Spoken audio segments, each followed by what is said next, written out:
Au nom du Père, et du Fils, et du Saint-Esprit. Amen. Un grand champ à moissonner, une vigne à vendanger. Dieu appelle maintenant pour sa récolte. Un grand champ à moissonner, une vigne à vendanger. Dieu appelle maintenant ses ouvriers. Évangile de Jésus-Christ selon saint Matthieu. En ce temps-là, voyant les foules, Jésus fut saisi de compassion envers elles parce qu'elles étaient désemparées et abattues comme des brebis sans berger. Il dit alors à ses disciples, « La moisson est abondante, mais les ouvriers sont peu nombreux. Priez donc le maître de la moisson d'envoyer des ouvriers pour sa moisson. » Alors Jésus appela ses 12 disciples et leur donna le pouvoir d'expulser les esprits impurs et de guérir toute maladie et toute infirmité. Voici les noms des 12 apôtres. Le premier, Simon, nommé Pierre, André, son frère, Jacques, fils de Zébédée, et Jean, son frère, Philippe et Barthélemy, Thomas et Matthieu, le publicain, Jacques, fils d'Alphée et Thaddée, Simon le Zélote et Judas l'Iscariote, celui-là même qui le livra. Ces 12, Jésus les envoya en mission avec les instructions suivantes. Ne prenez pas le chemin qui mène vers les nations païennes et n'entrez dans aucune ville des Samaritains. Allez plutôt vers les brebis perdues de la maison d'Israël. Sur votre route, proclamez que le royaume est tout proche. Guérissez les malades, ressuscitez les morts, purifiez les lépreux, expulsez les démons. Vous avez reçu gratuitement, donnez gratuitement. Bien-aimés de Dieu, aujourd'hui nous commençons la 11e semaine du temps ordinaire de l'année A. Et dans l'évangile soumis à notre méditation, nous voyons deux catégories de personnes. D'abord, la foule, d'une part, et Jésus et ses disciples, ou apôtres plus tard. Donc, Jésus a éprouvé, le texte dit, il fut saisi de compassion envers elles, parce qu'elles étaient comme des brebis sans berger. Elles étaient désemparées et abattues. Et cet état de choses est encore réel dans notre monde aujourd'hui, où la foule, le monde est désemparé, où le monde est abattu, où les gens sont en quête d'un repère, d'un guide, d'un berger. Alors, voyant cela, Jésus déclarait, « La moisson est abondante, mais les ouvriers sont peu nombreux.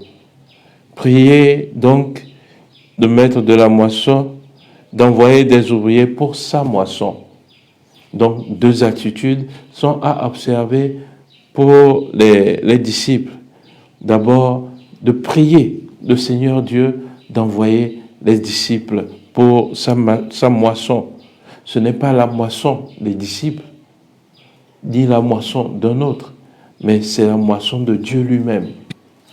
Donc, la mission à laquelle est destinée les disciples, je rejoins alors la deuxième tâche qu'il leur a confiée, c'est de travailler pour la moisson du Seigneur. Alors Jésus leur donne le pouvoir d'expulser les esprits impurs, de guérir toute maladie et toute infirmité. Bien-aimés de Dieu, aujourd'hui, je lisais un livre où un pasteur disait que les chrétiens semblent oublier leur rôle, leur charisme de guérison. tellement les hôpitaux sont remplis, tellement il y a de malades. Mais Dieu nous communique ses charismes, ses dons, pour que nous, en tant que chrétiens, nous puissions guérir toutes sortes de maladies, toute maladie et toute infirmité, au nom de Jésus-Christ. Voilà pourquoi, après avoir appelé ses disciples, Jésus leur dit de proclamer que le royaume des cieux est tout proche. Et ensuite, guérissez les malades, ressuscitez les morts, purifiez les lépreux, expulsez les démons. Aujourd'hui, l'évangile du Christ ne peut plus s'annoncer seulement en disant le royaume de Dieu est proche, le royaume des cieux est proche. Non. Jésus même en son temps, dès qu'il annonçait la parole, il guérissait. Il accomplissait des prodiges. On ne peut plus se limiter aujourd'hui à une église qui annonce simplement le royaume de Dieu sans prouver les actes de ce royaume. Jésus nous le dit, guérissez les malades, ressuscitez les morts, purifiez les lépreux, expulsez les démons. Chers frères et sœurs, chers chrétiens, cela n'est pas du ressort simplement des prêtres ou des pasteurs, non. C'est tous qui avons reçu les charismes de l'Esprit Saint. Nous devons manifester cette puissance de l'Esprit Saint dans nos vies et dans la vie de nos frères et sœurs. C'est un devoir pour chaque chrétien de manifester les fruits, les charismes de l'Esprit Saint. À la fin, on nous en demandera des comptes, puisque le Seigneur nous dit, vous avez reçu gratuitement, donnez alors gratuitement. N'ayons pas peur d'exercer les charismes reçus du Saint-Esprit avec discernement. Bien-aimés de Dieu, l'évangile de ce jour nous interpelle grandement sur le nom de chrétien que nous portons. Nous appartenons au Christ et le Christ nous donne cette mission en tant que ses disciples. Qu'en faisons-nous? Où en sommes-nous aujourd'hui? Et que devons-nous faire pour mieux apporter du salut en nos frères et sœurs? Le texte nous dit que Jésus était pris de compassion. Alors il envoya alors ses disciples pour consoler, pour réconforter, pour guérir. C'est notre mission aujourd'hui, d'être des missionnaires de la consolation. Que Dieu Tout-Puissant nous aide à prendre conscience de ce que nous sommes en Christ et à en vivre.